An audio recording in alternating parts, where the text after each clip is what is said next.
What's up, world? You're in the Beat Sessions, and I'm your host, Mitchell Weary. It is January 29th, which means that as of 11 days ago, today, we have a brand new Weezer record. That is right.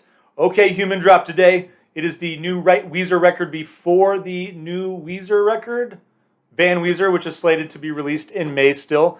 But if you're not familiar with this record, it's got a cool backstory. As the title suggests, OK Human, it's very much inspired by Radiohead's 1997 classic OK Computer.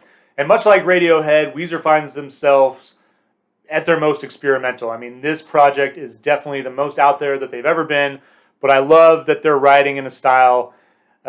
You throw this album on and it still sounds like a quintessential Weezer record, which is pretty cool. If you're not familiar with OK Human, it's been a project in the works for a couple years now, if not longer. Rivers talked about the project back in February of 2019. It was right around the same time that the band began to conceive of the Van Weezer project, which is far more well known and highly anticipated. A lot of people are really excited about the riff-heavy arena rock element of that album. Think of bands like The Cult, Metallica, Van Halen, Van Weezer. Obviously, it's a good homage. Rest in peace, Eddie Van Halen. And big tour that was supposed to accompany the release of that record, but obviously with COVID and everything, tour is canceled. I think they made a smart decision in pushing back the release of the record. You don't want to put out a riff-heavy arena rock record and then not be able to follow it up with a big arena tour right after it. It just would have done a disservice to it to let it sit there for a year and a half. So it was cool to see Rivers and Co. dip back into the studio, pick up this project again. And while the lyrical content focuses a lot on isolation, feelings of loneliness, this isn't a COVID record at all. It might resonate with more of us now because of what we've been through, but again, this record was conceived of long before COVID went down, and I'm thankful that Rivers and the band just as a whole had an entirety, or had an opportunity, I should say, to refocus on this.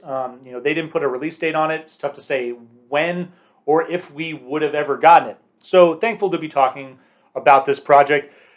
Unlike the previous 13 records, not a whole lot of guitars on this record. Rivers and the band got the help of a 39-piece orchestra, enlisted the help of a 39-piece orchestra, and then recorded in Abbey Road's studio. So, I mean, we're talking like top of the mountain kind of stuff here. I mean, that's, as a musician, to be able to record in Abbey Road with an orchestra, probably doesn't get a whole lot better than that.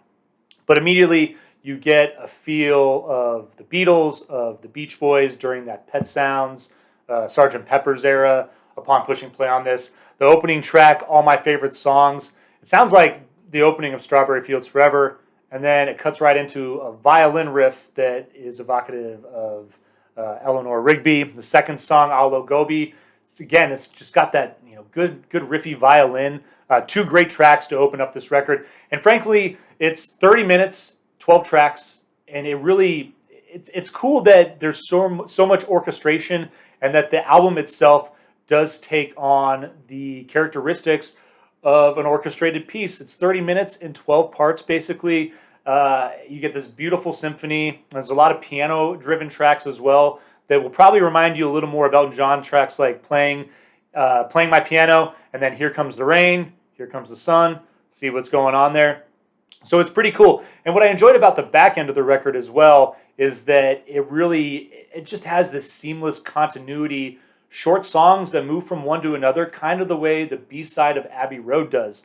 So that was one of the things that I really appreciated about the record. Obviously, Weezer's paying homage to all of these bands in the mid-'60s that were taking advantage of the studio, being experimental, really opening things up for musicians to do what they've been able to do the last 60, 65 years now. It's crazy to think that it's been that long.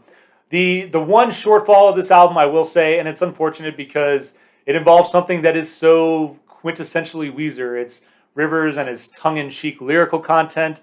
Over the years, we know him to be witty and sarcastic and, a number of things. And while I appreciate that, especially during, some of the younger years, Blue Album, Pinkerton stuff, the Sweater Song, things like that are great. Lyrically, it's just not working on this record, though. The compositions on this album are sophisticated, and I think they deserve more sophisticated lyrical content. But then again, that is what is so quintessentially Rivers is and just doing your own thing, man. I mean, we're lucky to even have gotten this far. I feel like after the Pinkerton meltdown in 1995, it's amazing that he was even able to come back and write a record. And the guy is a fine example of an artist who does what he wants to do and isn't seeking validation from anybody, which is so important, man. I can't think of any artist that's written 14 records where I like all of them, and that's just what's going to happen. But what I will say is that he hit the nail on the head with this record. It's a fine job. I really appreciate them branching out and doing something different and made listening to this album a lot of fun, and I think you'll enjoy it for that reason. I'm going to give it a vinyl, please. Looking forward to popping it into the shelf. Hope you found this review helpful. Please like this video, subscribe to my channel, and keep in mind we are starting the live episodes of this show on Sunday night, February 7th. I know it's the Super Bowl, but who wants to watch Tom Brady win another Super Bowl? It's been done. It's boring. Whatever. You know what hasn't been done? A live episode of the Beat Sessions, and that'll be happening. So please tune in. Take care of yourselves. We'll see you next time.